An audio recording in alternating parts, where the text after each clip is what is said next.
Hello friends, it's maintenance day for me today. I need to do some work on each of these aquariums. But before I do, I thought I'd take a few minutes to share with you what I believe are the 5 biggest mistakes people make when it comes to maintaining their shrimp tanks.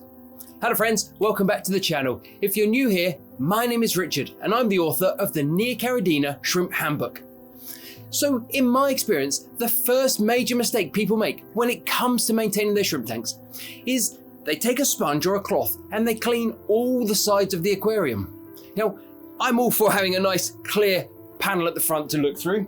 The algae is growing here from where the sun typically streams through the window, and I want to be able to see the inhabitants of my tanks. So I will take a sponge and I will gently clean the inside of the front panel. But what I won't do is clean the side panels or the back panel.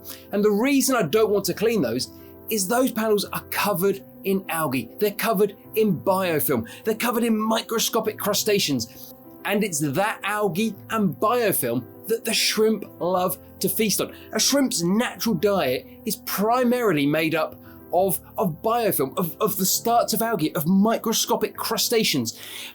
Any piece of equipment you take out of the aquarium will have that slightly slimy coating, slightly slippery when you touch it. And the same is true when you run your fingers along the inside glass. And that is essentially the biofilm that you're feeling.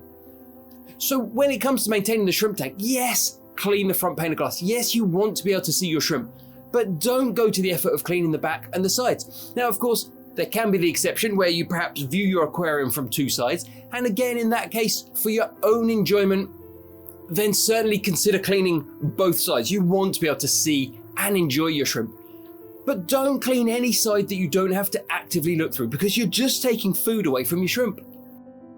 Now, mistake number 2 I often hear of people making is where they take the sponges from their sponge filters or the media from their canister or hangback filters, and they either dispose of it and put fresh sponges in, or they clean it in tap water, in even worse, in warm tap water. And the chlorine in the tap water, or the chloramine, if you're like me here in the UK, will often kill off the beneficial bacteria that lives in the sponge, that lives in the filter media. Now, the job of the sponge filter or the media in the hangback filter is to provide somewhere for the beneficial bacteria to live. And beneficial bacteria are responsible for taking the highly toxic ammonia from the shrimp waste or the fish waste and converting it to the slightly less toxic nitrite, and then again to the far less toxic nitrate. Essentially, that bacteria is what allows us to keep fish and shrimp in glass boxes in our homes. Now, if we take the sponge and we either dispose of it, which literally bins all the bacteria, or we run it under tap water that contains chlorine or chloramines, we will effectively kill off the vast majority of that bacteria, which means when we put it back into our aquariums, yes, it's nice and clean to look at, but there will be far fewer, or worse, no bacteria left to break down the waste from the fish or the shrimp, or even when food is decaying in the aquarium. It takes surprisingly long for that colony of bacteria to build back up. So if you dispose of your sponges or you wash them in hot running tap water, you essentially reset your aquarium.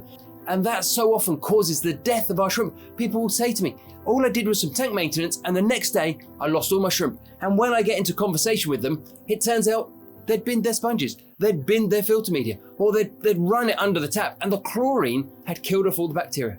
So don't make mistake number 2. Don't bin your sponges or wash your filter media under a tap. Always clean your sponges in a bucket of aquarium water. Now, mistake number 3 people make when it comes to maintaining their aquariums is they take a regular length of hose and they use that to siphon out the water. And whilst that does a good job of siphoning the water, it also does an amazing job of sucking up baby shrimp. Before you know it, you've gone along and you've sucked baby shrimp from the substrate or from the glass. Or even worse is where people hook the hose over, drain it into a bucket and walk away and let it drain down. Because then any shrimp that comes near the siphon hose, it's gone. It's sucked up, it's in the bucket, and yes, you can fish them out if you notice, but so many people don't notice. They tip that water away and they lose the shrimp. The very best thing you can do is to place a small piece of sponge over the end of your siphon hose.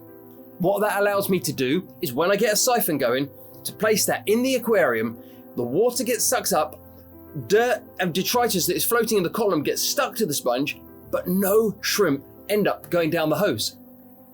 There is no doubt in my mind, having this small piece of sponge over the end of my siphon tube has saved hundreds of shrimp over the years from being sucked out the tank and lost forever.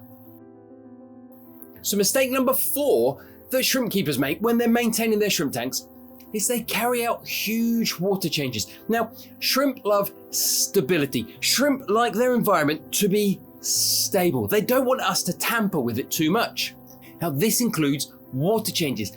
Every time we carry out a water change, we affect the aquarium water. We might change the pH slightly. We naturally end up moving the temperature of the water. We can kill off lots of beneficial bacteria just by draining a tank down. If we allow that exposed area to dry, the beneficial bacteria that live on that can die off. It's far better to either build up a nice stable environment where you have to carry out very few water changes, or just carry out a small water change. Just change 5 or 10% of the water and replace it with fresh water. That way you don't interfere too much with the stability of that tank.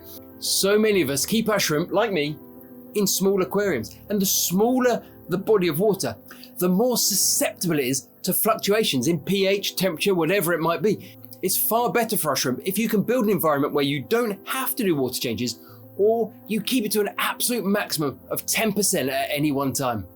The 5th mistake that so many people make when it comes to maintaining their shrimp tanks is they don't take that opportunity to trim and remove any dead or decaying plant matter.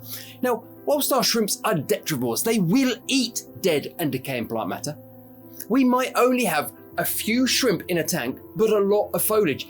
And if we don't remove some, if not all of that dead and decaying foliage, it essentially is rotting, it's breaking down in the aquarium. And as it breaks down, it will release ammonia, which is toxic to our shrimp. Now, I'm not saying you have to remove every speck of brown leaf. What I am saying, if you're doing some maintenance and you've got some dead leaves in there, you've got plants that aren't making it, perhaps if they're new plants and they're melting back, or if they've been in there a long time and they're just starting to die, take this opportunity, remove them. If they're stem plants, cut them down and they will regrow.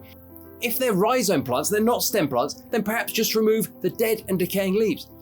Removing dead and decaying foliage when you carry out maintenance is essential for keeping a healthy, stable environment for your shrimp to live in.